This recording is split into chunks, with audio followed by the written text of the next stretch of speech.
E quando a gente pisca, já é quarta-feira, dia de quarta séries, aqui no canal Ler Até Amanhecer. Eu sou a Joyce Rodrigues e sejam todos muito bem-vindos. E hoje eu escolhi com muita cautela, muito carinho aí, o caso que eu ia trazer pra cá hoje, tá? Então eu escolhi um caso chamado Sob Suspeita. Na verdade não é um caso, é um documentário, mas acaba virando um caso porque eu acabo contando tudo. Esse Sob Suspeita, ele conta a história de um homem chamado Bernard Westfield. Ele é um francês e ele era um deputado, acho que era alguma coisa assim. Um deputado na França. E era um homem poderoso dentro da política e etc. Só que vai acontecer um evento que seria então com a esposa dele, né? Eu vou chamar de Verônica, tá? Porque é Veronique. Então, vou chamar de Verônica Piron, que acabou então aparecendo assim, sabe, com um saco plástico na cabeça. Então, estranho, né? Mas aí vocês vão entender o seguinte, tá? Quando aparecerem, por exemplo, hematomas, coisas desse tipo, o que vai ser alegado é que isso foi feito durante as tentativas ali, massagem cardíaca, né? A tentativa dos paramédicos, as tentativas de salvar a vida de Verônica. E isso vai ser usado a favor dele, como se fosse assim, mas tem lacerações no fígado, porque afinal de contas pode ter sido machucado durante, né, esse processo de reanimação. Será que a gente já ouviu essa história? Porque assim, eu tô vendo uns pedacinhos junto ao julgamento que eu nem tô falando muito, sabe? Porque eu tô só quieta prestando atenção e a linha é exatamente essa. Será que o corpinho de Henri Borel não apareceram com todas aquelas marcas porque foi durante o processo que os médicos estavam tentando ressuscitar o menino? E aí aqui eu achei extremamente importante, porque justamente parece que os assuntos, mesmo não sendo sobre uma criança, eles se casam de uma forma muito, mas muito particular. Eu gostaria que vocês prestassem atenção e vamos torcer para que o resultado não seja o mesmo, tá bom? Convido todos vocês então a ficarem aqui comigo, a gente vai ter emoção do começo ao fim. Eu já aproveita, deixa o like de vocês logo agora no começo do vídeo, que é bastante importante, gente. Também maratonem as playlists e, se possível, me sigam no Instagram, no @Joyce Rodrigues Oficial. Isso também ajuda vocês a acompanharem os vídeos. Sempre que sai vídeo, eu posto no Instagram, assim vocês não perdem nada, tá bom? Bom, agora eu vou chamar a vinheta para não ficar muito longo e a gente já começa. Então, Penny Jack, vinheta. Vou resumir primeiramente a vida dos dois, tá? Que é fora de ordem. É um documentário de 5 episódios e 5 episódios de um documentário criminal é pesado. Então eu vou resumir a história de ambos para depois não ficar dando pensamentos ali, né? Fora da linha ali, da linha de raciocínio aí, principalmente no julgamento. Primeiro vamos começar a história da Verônica, tá? A Verônica, ela era uma mulher de 42 anos que tinha uma história complicada desde a infância. Ela morava com os avós e pelas ações e as coisas que estavam acontecendo ao longo da vida dela, eu acredito que ela tenha desenvolvido alguma doença até mesmo psiquiátrica. Por que eu tô falando isso? Supostamente, quando ela era mais jovem, ela estaria ali no primeiro ano do ensino médio, um professor de religião teria, né, molestado a garota. E aí o que aconteceu? Ele foi subjugando ela e tentando falar para ela que ele iria moldá-la, né, da forma que ele queria, isso de uma forma sex. E aí o que aconteceu? Isso acabou, né, fazendo com que ela ficasse muito mal. Isso durou muito tempo e ela não contou pra ninguém. O que vai acontecer é que esse homem, ele vai exercer um poder tão forte, né, em cima dessa garota, que acabou sendo criada num lar um pouco desestruturado, um medo, um pavor muito grande que as pessoas soubessem, né, que ela sofria isso. Então aquele medo que se tem principalmente quando você é criança ou quando você é adolescente, os questionamentos, será que isso está acontecendo? Não é porque eu tô deixando, não é porque eu tô gostando, não é porque eu tô querendo, quando na verdade o nome para isso é outro, que não podemos falar aqui. Só que esse professor, ele ficou em cima dela há muito tempo e ele sempre dizia que ela nunca seria uma garota decente, que ela sempre seria uma PUTA, né? E aí o que vai acontecer, gente? Nessa hora, você tá falando com uma menina de 15 anos, que ele já tava fazendo tudo que ele queria, pensava e imaginava. E ele diz pra ela, você nunca será decente, você nunca vai ter uma família, você nunca vai conseguir ser uma pessoa estruturada. Isso quem conta é, no final, um amigo dela. E por incrível que pareça, parece que essas palavras ditaram, assim, fielmente como foi a vida da Verônica. Porque o que acontece? Logo depois que terminou o colégio, então no terceiro ano, ela acabou tendo um relacionamento com um colega de classe, então os dois hiper novinhos. Eles fizeram 18 anos, parece que ela tinha 18, ele tinha 19. Os dois viajaram e decidiram que queriam ter um filho. Eles já decidiram. Ela tinha uma pressa de provar que não, que ela conseguiria ter uma família. Seria mais ou menos isso. Então, ela engravidou desse rapaz, eles ficaram muito felizes, porém, ela acaba perdendo, né, essa criança. Então, ela fica muito triste e acaba terminando o relacionamento logo em seguida. Os anos se passam mais um pouco e ela conhece o segundo marido dela, vamos colocar assim, o primeiro marido. O primeiro ali foi um lance que eles tiveram. E com esse primeiro marido ela tem um filho, o Vitor. Esse filho vai ser alegria na vida dela até que, né, tanto na dela como na do pai do menino, até o dia em que ela decidir, né, com o passar dos anos, acho que eles ficaram ali uns 5 anos ali casados, o que vai acontecer é que ela vai começar a entrar em sites de namoro. Ela tinha uma conduta nessa parte, assim, um pouco diferente. Ela sempre acabava traindo os maridos. Era uma coisa que sempre acontecia. E acontecia muitas vezes. E aí o que acontece é que logo depois, né, o marido descobre, a relação não suporta, eles acabam se divorciando, ela fica com o filho dela e a relação dos dois, enfim, vai por água abaixo. E ela começa a ter um caso com um homem chamado Oswald Cook. E esse Oswald, ele era, na verdade, um psicólogo e em 2010 ela vai e conta toda essa história do colégio que ela nunca tinha contado para ninguém e ela conta para ele. Em cima disso, ele que era um psicólogo que lidava com esse tipo de coisa, fez o inverso. Ele começou a agir da mesma forma que aquele outro homem, né, que o professor dela. Então ele era extremamente baixo e ele escravizava mesmo a mente dela. Eu não tô brincando, se vocês assistirem, vocês vão cair assim pra trás com os absurdos. Mas ela gostava. Ela reclamava para as pessoas de como ele tratava ela como objeto e tal, mas ela não conseguia se livrar dele, ela não conseguia sair de perto dele. Ele conseguia, de alguma forma, fazer ela ficar próxima a ele de qualquer maneira. Até que, em um dado momento, ela decide se casar com ele, mas ele não quer se casar. Então ela diz que não vai dar certo porque ela quer ter outro filho. Ela não quer ter um filho só, ela quer ter mais de um filho. Então ela falou que não queria mais um relacionamento com ele. Tudo bem, teria se encerrado aí. Só que nesse meio tempo, ela vai conhecer um parlamentar de 56 anos, eu acho, na época, 56, 50 e poucos anos aí. E esse Bernard conhece ela num café e no mesmo dia os dois estão namorando. Alguns meses depois, eu tô falando de 2, tá? Eles simplesmente vão pra Itália e se casam. Seria mais ou menos isso. Ele era um cara que não aguentava o pique, eu tô falando da vida, né, da vida sexual mesmo dela. Ela era uma mulher muito ativa e ele não aguentava, não conseguia acompanhar o ritmo dela. Isso dito pelo próprio amigo dele, tá? Não sou eu que tô deduzindo, foi dito no documentário. E aí passa-se um tempo e ela volta a se relacionar com o Oswald, o ex-namorado dela lá, o psicólogo louco lá, maluco. E vira uma guerra. Só que o problema é o seguinte: o Bernard, ele diz o seguinte, que ele nunca soube que ela tinha um amante, mas isso era mentira. Ele sabia, ele tinha cartas, ele tinha ligações, ele sabia. Ele tanto sabia que até o filho dela sabia. O filho dela sabia que ela tinha um relacionamento com 2 homens e os dois, um sabia da existência do outro. Então ela começava a relatar, né, pro Oswald a coisa certa, se casar então com o Bernard. Ele era meio maníaco, que ele do nada ele bebia muito e isso fez com que ela bebesse ainda mais. Isso a família também fala, porque todo mundo destruiu a mulher, né, mas assim, o Bernard tava aí no seu 3º casamento. Ele tinha um filho, depois ele teve uma filha, todo mundo adulto, quase da idade da mulher dele, e aí ele se casa então com a Verônica. A questão é o seguinte, tá? Vai ter um dia que ela, de tanto retratar os maus tratos aí que ela sofria durante o relacionamento, ela vai decidir fazer uma viagem para a praia. É onde ela acaba em Ostend. E lá ela vai se hospedar em um hotel chamado Mondo. Dentro desse hotel, ela vai receber ligações do Bernard querendo acompanhá-la para o hotel. E ele disse que, na verdade, ela teria ido para lá, eles teriam combinado. Só que isso é fruto da imaginação dele, porque ela deixou uma carta dizendo até que queria levar o filho, mas que sabia que ele não iria querer ir, então ela deixou o filho com a irmã. E ela falou que precisava de uns 2 dias afastada de tudo, porque ela teria terminado o relacionamento dela com o Bernard.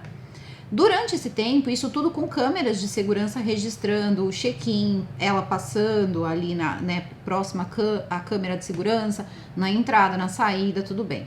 Dia seguinte, aí vem, Bernard. Gente, pensa num ser humano que se sente o último croissant da França. Era esse cara. Ele já inicia dizendo que ele era um cara que tinha... Ele estava se preparando para encontrar a Verônica, porque afinal de contas, ele tinha se arrumado todo, ele estava muito cheiroso, ele estava muito lindo. Ele era lindo demais, tá, gente? Muito lindo, excepcionalmente lindo.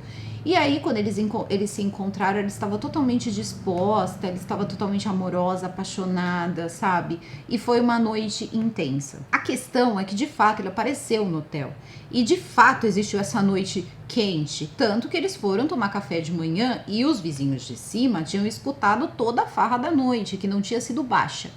Aí, o que vai acontecer é que ela teria saído e ido ali fazer mais uma reserva para mais um dia no hotel. E ele aceitou ficar com ela mais esse dia. Tudo bem, só que durante a noite as coisas foram um pouco diferentes.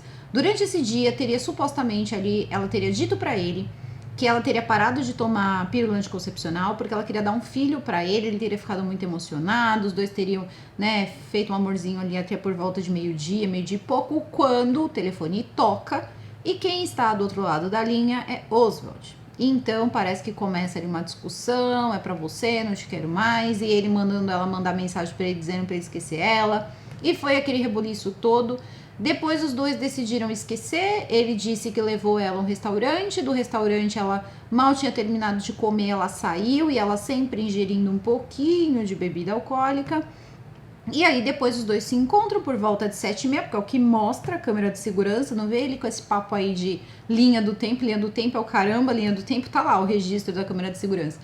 E aí o que vai acontecer? 7h30, tá? Depois de ter bebido, voltaram pro hotel, continuaram bebendo. Ele disse que ela já estava com a coordenação motora comprometida quando ele a encontrou, que ela teria saído do restaurante, eles teriam voltado pro hotel e a coordenação motora dela estava comprometida. E durante ali o bar ela teria bebido mais 2 vezes, dois drinks ali. Então ele decide levá-la para dormir. Então isso seria por volta ali de 10 horas da noite. E a questão é o seguinte, as câmeras de segurança mostram, era quase 10 horas mesmo. E ele sobe, ele diz que ela não demonstrou resistência dentro do elevador, ela ficou tranquila, calma. Quando chegou dentro do quarto, ele conseguiu levá-la para dentro, até que de repente a mulher começou assim um ataque de fúria nela. Ela começou a discussão, ela começou a brigar com ele e assim, ela começou a brigar com ele, começou a fazer um monte de coisa, mas ele não tinha uma marca no corpo dele, tá? E ela teria caído sozinha. Gente, quem cai sozinha em cima de uma mesa 3 vezes? Ela teria caído 3 vezes como um saco de batata, batido nas janelas e feito a maior coisa. Depois ela teria feito uma lista de coisas que ela odiava nele, o jeito que ele interagia com a sociedade, a forma com que ele agia com ela, que a vida dela poderia ser mais fácil nesse momento. Ele disse, para, não é assim, você não sabe o que você tá dizendo e tudo mais. E aí ele disse que, placidamente, depois desse turbilhão de confusão dentro do quarto, ele dormiu. Simplesmente, gente, sono dos justos. Ele dormiu e ela teria caminhado seminua para o banheiro. Quando ele viu que ela estava indo para o banheiro, ele diz, meu Deus, finalmente um pouco de paz, e foi dormir. Ele disse que dormiu entre 30 e 50 minutos. Quando ele acorda, ele vai ao banheiro, encontra a esposa dele, teoricamente com um saco plástico na cabeça, porque a primeira versão é que ela teria tentado retirar a sua vida com um saco plástico, se sufocando. Me diga quem faz isso, mas enfim, a gente já viu de tudo, até gente, fazendo esse tipo de coisa, de uma cama, mas tudo bem. Ele foi lá e ele tentou fazer massagem cardíaca, respiração boca a boca e nada funcionava. Detalhe, ele nem comentou se ele teria verificado o pulso ou qualquer sinal vital dela. E aí ele encontra uma mulher que teoricamente teria feito esse ato contra ela mesma. Ela estava apenas de camiseta, totalmente despida da cintura para baixo, tinha mais ou menos umas 20 cartelas de comprimido vazias ali, tá? Então, o saco plástico ela teria colocado na cabeça para ajudar. Isso, gente, não dá, porque assim, quando a pessoa ela começa mesmo a sufocar, ela arranca, tá? Então, isso aí só se ela tivesse com a mão amarrada. Aí ele vai, tenta essa massagem cardíaca totalmente errada. Aí ele corre, ele diz que ele corre as escadas e tal, porque, gente, o documentário acho que foi pago por ele. Então, pra vocês terem uma ideia, olha, na boa, eu não sei se é muito nojento. É ele assim, tipo, numa banheira, de costas, com um monte de músculo que não é dele, né? Assim, todo, né, pensativo, tipo, que merda que aconteceu na minha vida. Só que a questão é o seguinte, ele vai correr o caramba, ele vai descer a escada tranquilamente pra falar na recepção que ele precisa de uma ambulância porque a esposa dele teria, enfim, tirado sua vida. Simples assim, calmo, tranquilo. Tinha lá o dono do hotel e acho que o gerente dele, alguém que tava junto, que atendeu inclusive ele, o gerente, e depois, percebendo aquilo, ainda relatou pra polícia, olha, ele disse que foi, né, o caso dela ter tirado a vida dela, mas assim, ele tava junto no quarto, então eu não vou deixar ele sair daqui. E aí o dono veio, porque era um caso sério, o dono veio e percebeu a calma dele. Só que todos subiram juntos, viram, né, ali a cena, ela caída e tudo mais. Detalhe, ele estava calmo. Quando, né, eles disseram que a polícia estava a caminho, esse homem se colocou a berrar o nome da Verônica e tentar um monte de manobra lá. Eles ficaram assim, parados, tipo, da água pro vinho. E a polícia chega. Quando a polícia chega junto com o resgate, paramédico, etc. Todo mundo tenta reanimá-la, mas ela estava morta. Então eles vão e avisam para ele que ela estava morta. Todos relatam a frieza dele. Isso não foi só a polícia, não foram só os paramédicos, mas também os donos do hotel, que disseram que nem entenderam aquilo ali, porque foi assim, mas ele diz que não, que ele foi para outro canto, para fora do hotel e chorou muito, muito, muito, até não aguentar mais. E depois, no dia seguinte, ele estava preso. Por quê? Quando chega, então, né, a perícia, eles começam a coletar provas, eles começam a tirar fotos, eles começam a analisar, fazer autópsia, etc. Quando fazem a autópsia, eles concluem que não pode ter sido, né? Olham o corpo, comparam com as evidências, começa-se ali, até retira material para fazer a parte toxicológica, mas que não sai na hora. Mas ali eles já perceberam que não teria como ela ter feito aquilo sozinha, que aquilo ali foi feito por alguém. E nesse momento, ele, no dia 1º de novembro, ele acaba preso. A polícia vai começar a trabalhar, vai abrir algumas linhas de investigação, ele vai ser interrogado diversas vezes. E nenhuma vez ele vai dizer que ele fez aquilo, ele vai afirmar que ele não fez aquilo. E ele ainda vai dizer que ela era tão perturbada, mas tão perturbada, que em 16 meses que eles estavam juntos, ela teria tentado fazer isso por 8 vezes. Então, assim, de 15 em 15 dias, seria mais ou menos isso, quase isso, né? Mas olha só a insanidade. Só que esse cara, ele também tinha um histórico de ex-mulheres ali que teria tomado um supapo. Então vamos dizer que ela não seria a primeira mulher que ele agia daquela forma. Então isso também levantou uma boa lebre. Vocês estão conseguindo entender a semelhança de algumas coisas? Tenta esquecer que era uma mulher e tenta pensar num garotinho. Seria mais ou menos isso. E aí o que vai acontecer é que ele vai ficar tentando levar o pessoal no bico, mas não vai funcionar, porque quando sair o exame toxicológico dela, vai provar que o teor alcoólico, remédios, o teor de substância no sangue não era compatível para que ela tivesse então conseguido tirar sua vida sozinha com remédios, porque era isso que ele alegava, que na verdade ela teria passado mal com os remédios e a sacola caiu no rosto dela, porque afinal ele estava dormindo. Então eles provaram que não era verdade, sem contar que existiam 21 cartelas de remédio aberta, sem os comprimidos dentro, jogado ao redor, né, e pelo quarto, só que no estômago dela não tinha nenhum comprimido.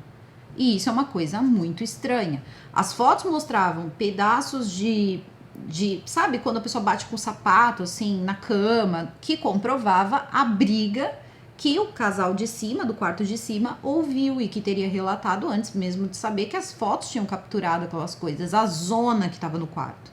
E aí o que aconteceu foi o seguinte, ele foi preso, contratou um excelente advogado, ficou preso por um tempo, tomando medicações, segundo ele. Eu não vou ficar me adentrando muito nesse senhor, não, porque é o seguinte, ele começou a tomar remédio, aí ele começou a conversar, com todo mundo, aí ele passou a ser, assim, o cara que vai buscar a justiça. Só que acontece que surge, né, nessa delegacia, nessa penitenciária, um farmacêutico, um especialista em farmacologia.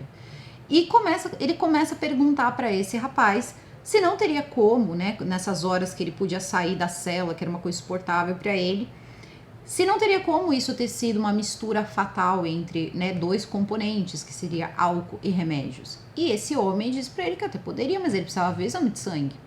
E aí ele consegue esse exame de sangue, porque ele recebia a visita e provavelmente, né, alguém teria levado aquele exame de sangue para ele, o advogado. E aí o que acontece? Ele analisa, né, pelo que eu entendi era um presidiário, ele analisa, entrega para ele e mostra que ela teria, na verdade, estavam erradas ali as medições e que ela teria, na verdade, 1 miligrama de remédio para cada litro de sangue e 3 gramas de álcool no sangue. Acontece que isso não batia com o resultado que tinha sido feito pela perícia da polícia. Só que vocês acham que foi a perícia da polícia que ganhou? Não. Ele vai e contrata diversos especialistas ali, toxicologistas, mas de tudo mesmo.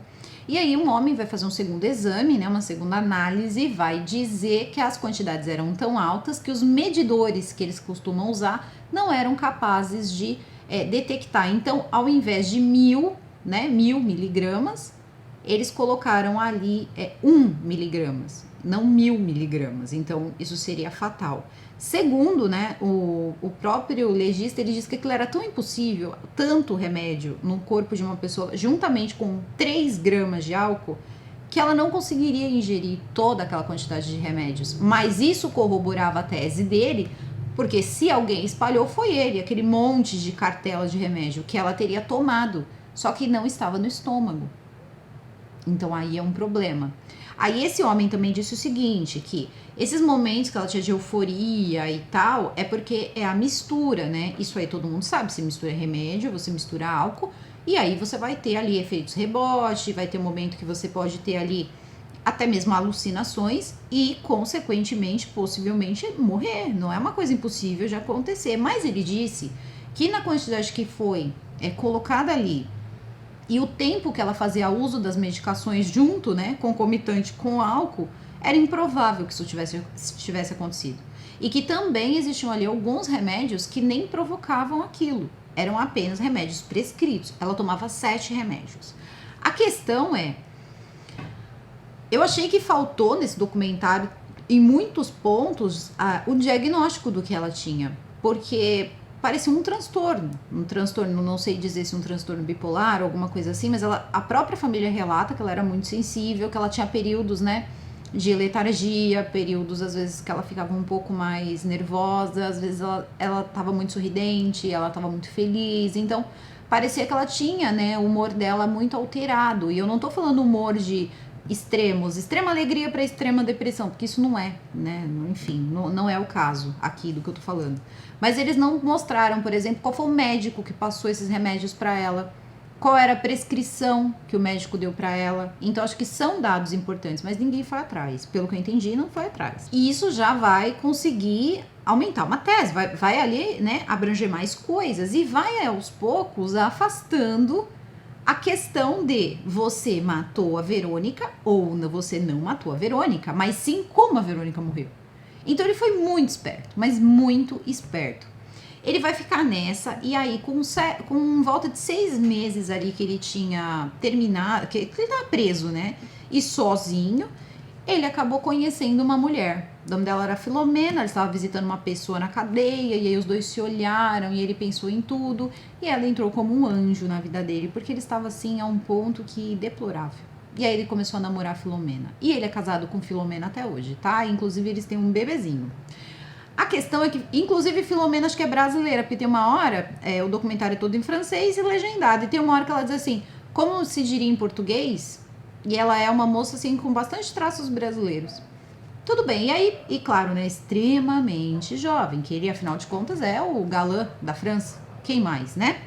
E aí o que vai acontecer é que ele vai começar um relacionamento com essa moça. Vão dizer pra ele, cara, isso aí já não vai pegar bem, né? Vão encarar isso como uma falta de respeito. Você tá no meio de um processo pela morte de uma mulher, você já tá arrumando outra. Ele não levou, ninguém ligou também. E aí acontece todas as coisas que virão à frente. Em 2014, ele consegue a liberdade condicional porque provas novas começam a surgir, como o laudo desse perito que ele contratou, que refutava a condução das investigações e que aquilo deveria ser considerado, e ele acaba sendo solto em 2014. 2016 acontece o julgamento. Lembra aquela historinha do professor religioso ali que eu contei pra vocês? Pois é, isso vai ser jogado na cara de todo mundo no meio do tribunal. Gente, mas eles acabaram com essa mulher no tribunal, vocês não têm noção. Não parecia que eles estavam falando de uma vítima. Parecia que o julgamento era dela e da moral dela. Parecia que ela estava no banco dos réus. Primeiro que a palavra feminicídio não apareceu, pode esquecer. Eles não era só o que aconteceu com Verônica. Não era quase nem quem tirou a vida de Verônica ou como. Não, era isso só. Falaram da reputação dela, de como era a vida dela, quantos caras ela teve, com quantos caras ela se relacionou, tantos absurdos, mas tantos absurdos, e ninguém olhou pra ele, que também era um cara que pulava de galho em galho, que vivia de mulher em mulher. Aí o primo dela até fala, engraçado, né? A minha prima era uma, né, não importa. Ele era apenas um Dom Juan. E foi justamente isso. Ele era o sedutor e ela, enfim, a presepeira. E aí o que aconteceu foi o seguinte: durante o julgamento, muitas provas começaram a aparecer. E essas provas eram sempre assim. Ia lá, né, a parte que representava então a defesa de, né, enfim, né, que defende a vítima. E aí ele diz o seguinte: bom, pedimos aqui para que um psiquiatra faça o perfil dele. Ele foi diagnosticado com personalidade limítrofe, histérica, ansiosa e também tinha alguma coisa com sociopatia. O cara era lunático. Sabe o que aconteceu? Pediram para que anulasse, porque como a psiquiatria, alegação, a psiquiatria é uma ciência não exata, então ele poderia estar sendo ali, né, enfim, influenciado. Anularam, tá, esse diagnóstico. E o outro diagnóstico foi que ele estava ótimo, pleno, tinha um QI normal e poderia responder pelo crime ou o suposto crime que ele tivesse cometido ali durante ali, né, aquele período, e que ele estava respondendo naquele dia do julgamento. Quer dizer, o camarada já se livrou. E não tinha como não se livrar, porque tudo que ele tinha contado, ele mudou a versão dele 3 vezes, porque tinha a versão do saco plástico, depois eles encontraram no rosto dela, quando foram vê-la, ela estava numa situação física, a seu corpo, que não tinha como dizer que aquela mulher, um trator não passou por cima dela. E aí ele disse que o pessoal disse pra ele lá no necrotério que aquilo era normal, era fruto do processo de reanimação. Sacaram as semelhanças? Ah, mas e a laceração no fígado? Ah, ela tinha problema no fígado e a laceração poderia ter acontecido muito tempo antes. Mas e a quantidade de sangue no tórax? Ah, mas poderia ter acontecido durante, né, a colocação ali, que eles tentaram colocar uma sonda pela garganta dela, por isso que também machucou a boca. Só que não ali. Os machucados que ela tinha eram ao redor e ela tinha o rosto dela, não dava nem pra ver o olho, tipo, todo machucado aqui os olhos. É porque ela caiu de cara, só que ela tava de frente. Mas ela deve ter virado, porque o braço dela tava pra trás, então ela deve ter virado. Só que, como o especialista mesmo diz, a gente tem a testa aqui, né, essa parte aqui e essa para proteger os olhos. Então, quando uma pessoa ela cai, de fato, fica escuro aqui e aqui, mas não na pálpebra. Aí ele começa a relatar que em um só dia ela tinha conseguido uma vez cair da escada 6 vezes. Ela era uma máquina, né, enfim, eu não sei o que ela estava fazendo, ninguém interferiu, ele não foi procurar ajuda para ela, ele não colocou ela numa clínica, porque afinal de contas uma pessoa numa situação dessa, tem que estar internada, ela está com sérios problemas, ela precisa de ajuda, mas ao invés de ajudar, não, vamos fazer assim, vamos deixar e vamos ver até onde vai. Por quê? Porque eles só enxergavam o umbigo dele. Ela também tinha um filho, e ele estava preocupado com o que ia sair na mídia por causa dos dele. Então tudo bem, olha só. Aí no julgamento, que acontece então, né, nem sei se falei a data, acho que me empolguei aqui, acho que até esqueci de falar a data, mas começou então em 2016 o julgamento dele. Aí começa o julgamento e tal, e tudo sendo refutado. Trazia uma coisa, era refutado. E sabe quem faz serviço de testemunha também para ele? A candidata tá? Que seria ali uma candidata da oposição ao partido dele, ou alguma coisa assim. Seria quase que ali um desafeto político. Mas ela vai lá falar da integridade dele. Acontece que, por algum motivo, e eu vou dizer assim, ela era uma mulher bonita, Verônica? Sim. Extremamente bonita? Não para isso. Mas ela tinha, ela de fato, ela tinha uma coisa com ela tinha um poder pessoal, assim, muito grande. E ela sempre tinha problemas com as mulheres, porque todo mundo tinha ciúmes dos seus maridos. E também não ajudava, porque ela também flertava o tempo todo na cara do Bernardo.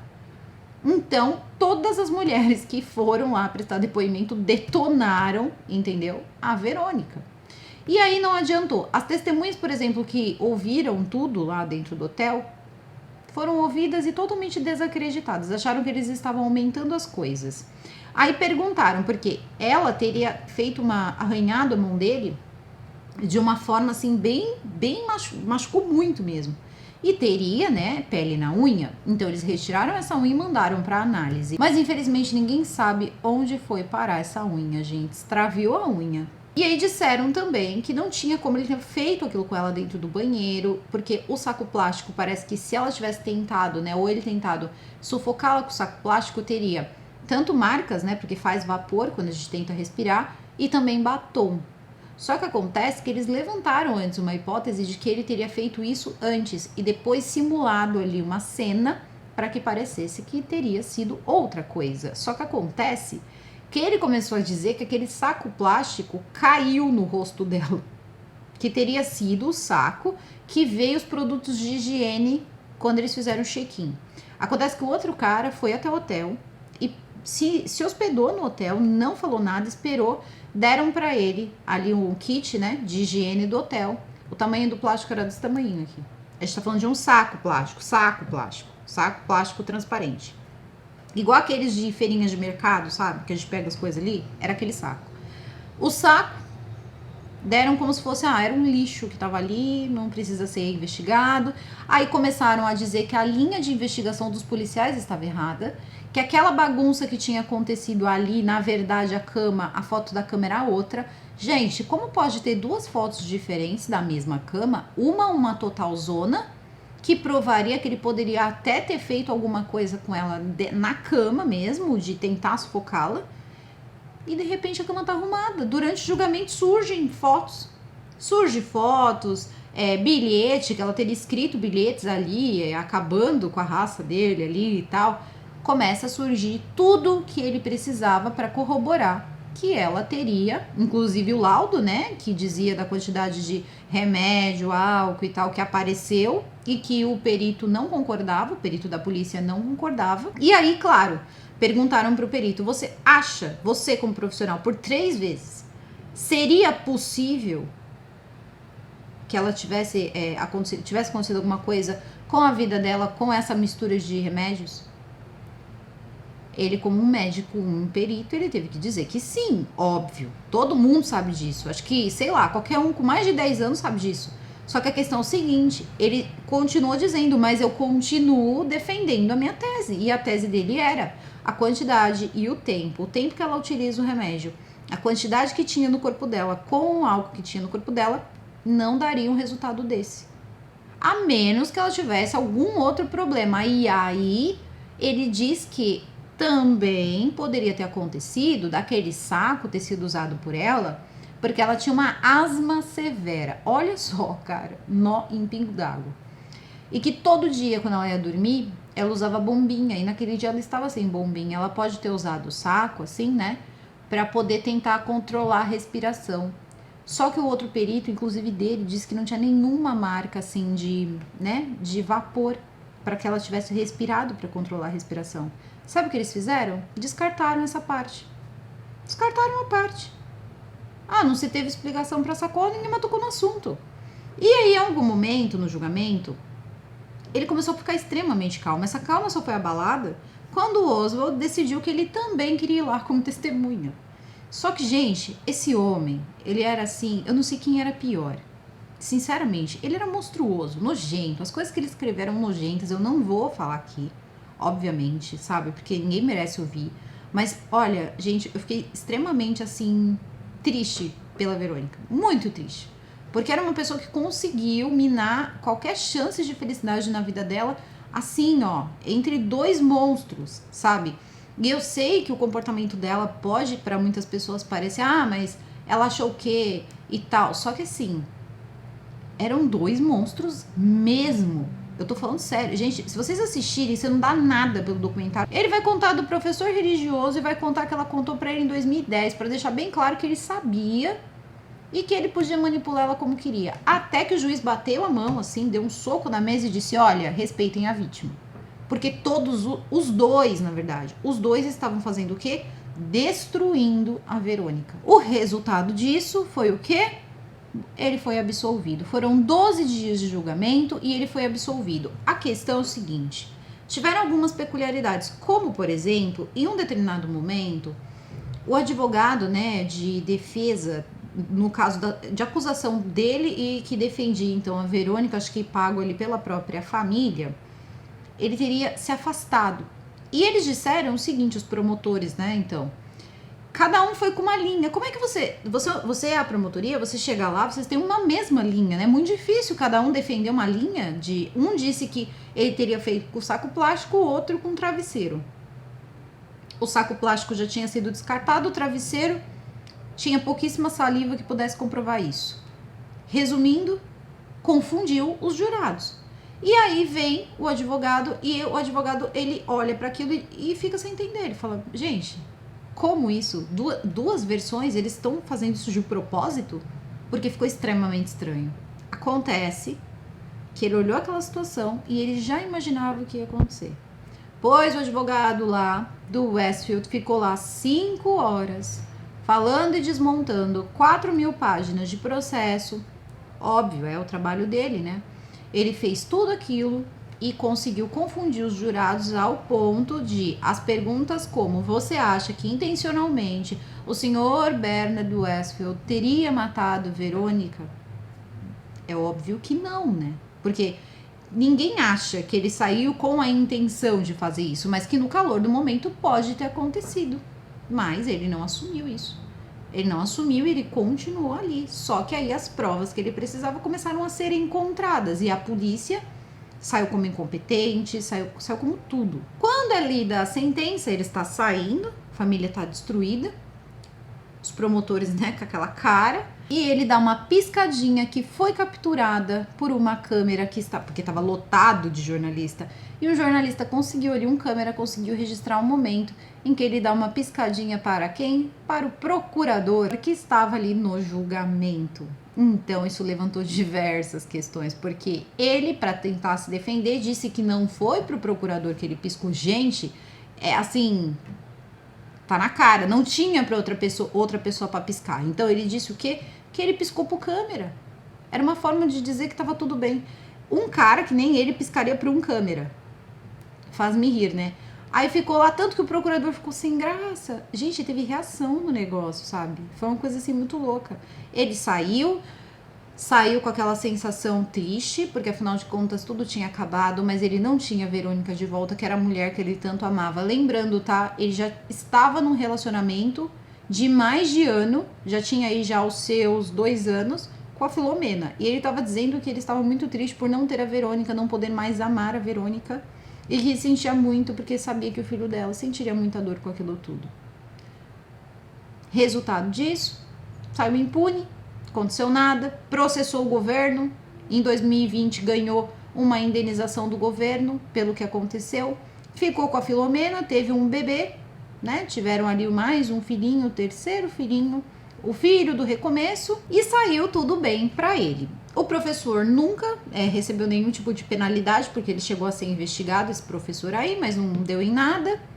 E ele continuou a vidinha dele. Agora vamos a um fato, que agora já lembra outra coisa, já lembra PS Eu Te Amo, só que numa versão bem, enfim, antagônica. Por quê? Todo ano, no dia do aniversário da Verônica, desde o ano da morte dela, ele recebe uma carta. E eu vou ler pra vocês. E eu não conseguiria lembrar tudo, mas eu não ia aguentar não ler essa carta. Bernard, por 1 ano te observei do paraíso.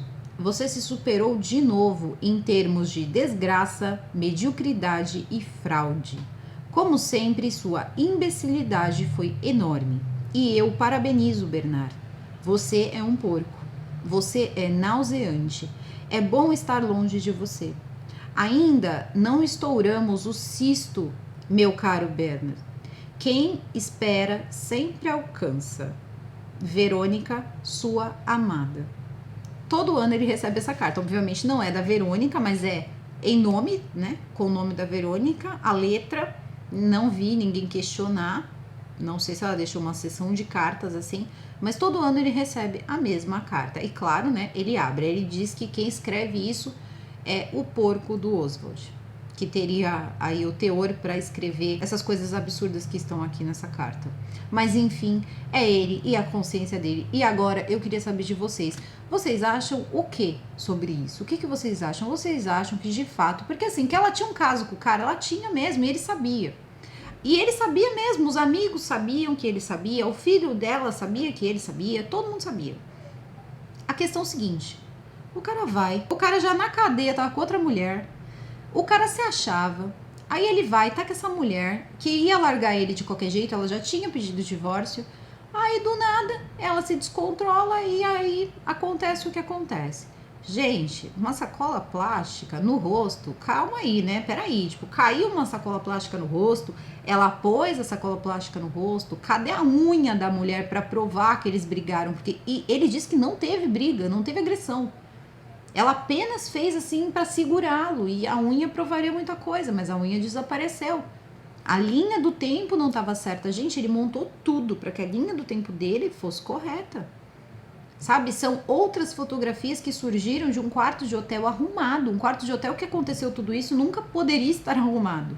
E aí depois, existem ali jornalistas que têm as fotos originais, tem lasca de cama faltando, sabe? Quando a pessoa mete o sapato, tinha maquiagem do rosto dela, que depois faltava inclusive no rosto, dela sendo esfregada por parte dos móveis. Tinha prova sim pelo chão. Ela foi arrastada até o banheiro. E tudo isso foi colocado para debaixo do tapete. E o senhor parlamentar acabou aonde? Vivendo a vida dele, feliz, satisfeito e, afinal de contas, bonito. Porque é o que ele mais se orgulha na vida, de ser bonito. Então, gente, esse foi o Quarta Séries de hoje. Eu espero os comentários de vocês. E espero que vocês tenham entendido a questão toda de as marcas foi do quê? O que causou as marcas foi o quê? A parte de reanimação da Verônica. E existe alguém que alega que pode, né, chegar ao ponto de dizer que as marcas no corpo de uma pessoa, de uma pessoinha que se foi e que hoje aí buscam aí alguma justiça para ele, também foi desse jeito, foi durante um processo de reanimação. Os médicos fariam isso com as pessoas, né, e ninguém saberia. Quantas pessoas são reanimadas aí todo dia? Mas enfim, gente, foi isso, tá? Então, foi mais pra gente pensar, achei super oportuno. Então, tô trazendo pra vocês, espero que vocês tenham gostado. E não esqueçam, tá? Se ficaram até aqui, deixa o like de vocês que é bastante importante. Eu desejo a todos vocês um excelente meio de semana e preparos aí para o Natal, tá bom? Um super beijo e nós nos encontramos aqui nos comentários. Fui!